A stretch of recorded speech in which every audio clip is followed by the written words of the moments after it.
¿Qué tal, amigos? Soy Guillermo Ochoa. Lo declarado por el embajador norteamericano en México, Ken Salazar, en cuanto a que la seguridad de los ciudadanos de su país, donde quiera que se encuentren, es la prioridad de su gobierno, me llenó de envidia, la verdad. Lo primero, defender a los suyos. Nunca que yo sepa ha sido la prioridad del gobierno mexicano. También sacudió mi admiración el efecto efervescente a lo bestia que levantó en el gobierno, en las policías y aún en los medios informativos mexicanos y en los propios culpables la desaparición de 4 jóvenes norteamericanos en Matamoros. Hasta la Casa Blanca intervino. ¡Qué envidia! ¡Qué envidia! Todo esto me hizo preguntarme ¿qué habría pasado si los desaparecidos hubieran sido mexicanos, como 100,000 o más que deben andar o descansar para siempre por ahí? ¿Qué respuestas habrían tenido sus padres, sus parientes al emprender su búsqueda? Ante el Ministerio Público, por ejemplo, habrían recibido distintas respuestas. Van a andar con los novios, son jóvenes. En 3 días dense una vuelta, a lo mejor ya regresaron. Así pasa. Otra respuesta posible. Estamos hasta la mollera de trabajo y para acabarlo hoy se nos enfermó Godínez. Nomás somos 3. Esta semana va a estar canija. Pero no se preocupen, hombre, sus hijos están bien. Es que las fiestecitas ya no son las de antes. Ni se preocupe, no vale la pena. Vamos a dejar pasar una semanita. Ya verán. O bien, o mal. Entendemos su preocupación y su pena. Ahora sí que también ustedes pongan un poquito de su parte, ¿no? Algo para los materiales, es que no nos dan ni papel, algo para los chescos, y a darle, ¿cómo ven? Digo, hay que ser parejos en la vida, ¿no? Mientras en Estados Unidos, hasta el presidente Biden se mantuvo informado, en México hace años, las madres, los padres, se hacen prematuramente ancianos indagando por sus hijos en los basureros, en los pantanos, en las cañadas, en los riachuelos escondidos, en los andurriales, en cualquier montón de huesos que se encuentran aquí y allá. Para ellos la vida se acabó en vida. Caminan como zombies, con unas fotos húmedas y arrugadas en las manos, con las mentes embotadas, repletas de imágenes terribles que se superponen unas a otras, obligándoles a imaginar lo que pudo haber pasado con su muchacho, tan trabajador, tan estudioso, con esa jovencita, su hija hermosa que es, ella está viva, casi una niña.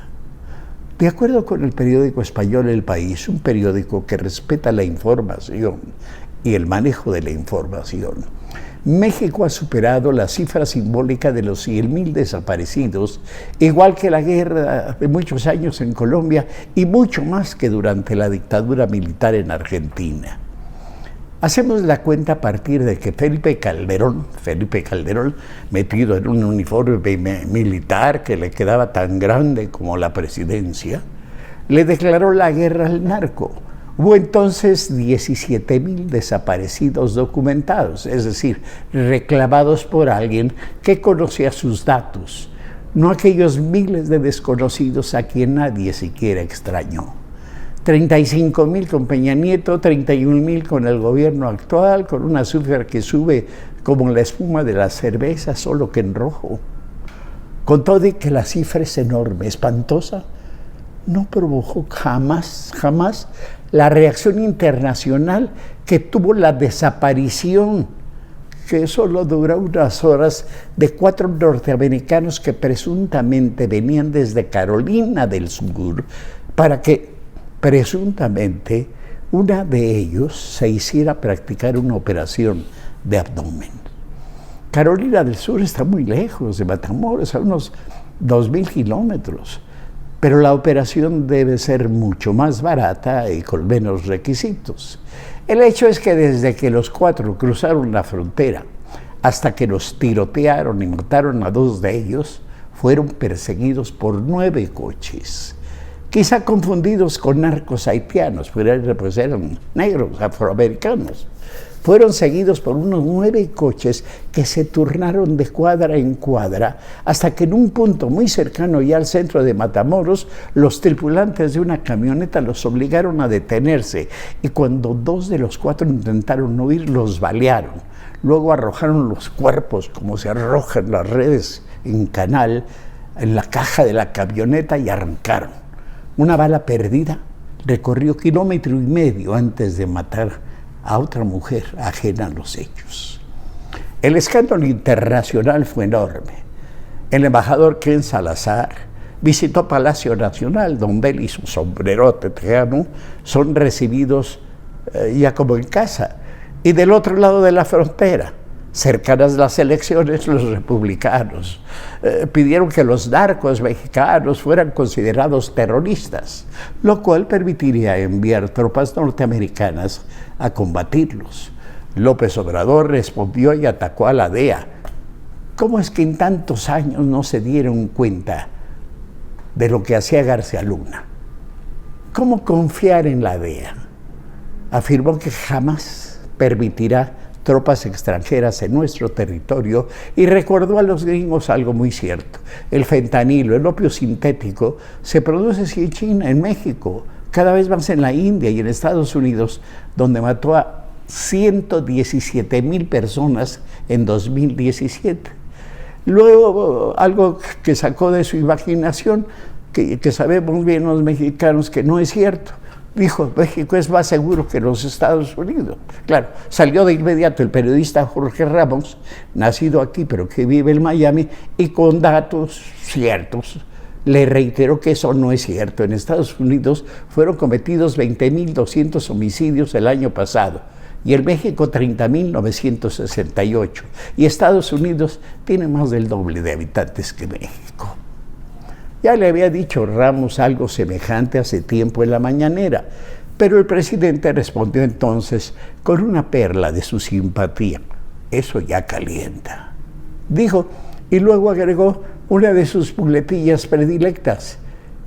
Es que lo dejaron crecer mucho, es decir, culpa es como todo de los gobiernos anteriores. Lo bueno, complemento yo, es que ya no son los mismos de antes, ya ha cambiado y se nota, se nota. Es muy difícil que venga a México el ejército norteamericano para tomar en sus manos el asunto de esa droga sintética más dañina que la cocaína y aún que la morfina y el opio.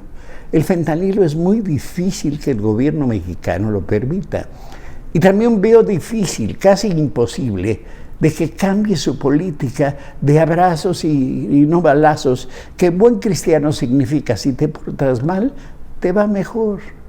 Mientras tanto, las buscadoras de Guadalajara, las madres a quienes ya el puro respirar les hiere, siguen su búsqueda, aunque varias de ellas están advertidas. Si sigues buscando, la próxima podría ser tú. A algunas se las han cumplido y sus huesos yacen en algún montón, en algún basurero, en alguna cañada. A otras las han engañado.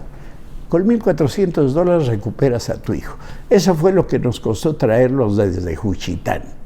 La madre se endeudó de por vida, pero consiguió esa cantidad. Quiero que primero me dejen hablar por teléfono con mi hijo, por lo menos que yo reconozca su voz. Se lo pusieron al teléfono y ella y él hablaron en zapoteco. Hijo, ¿te tienen los militares? No sé, madre, me tienen los ojos vendados. Le prometieron que en unos días más se los entregaría. Nunca volvió. Es difícil que la situación entre México y Estados Unidos escale aún más. El comercio anual entre ambos países es de unos 600,000 millones de dólares al año. Son muchos dólares. También es difícil que cambie la generosa política mexicana hacia las mafias. Cuando el presidente dijo al principio, abrazos no balazos, hablaba en serio.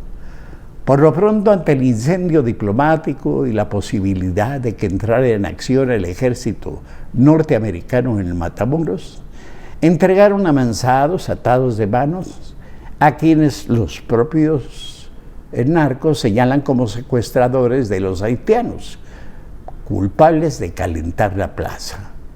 Un detalle de su parte, diría yo.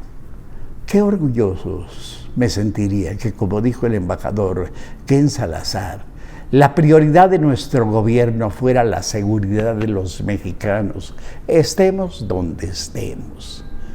Pero ¿cuándo ha sido la seguridad, nuestra seguridad, su prioridad? No te bajes, corrió a saludar a la madre del Chapo. Cierto, una anciana. Ya recibí tu carta, agregó.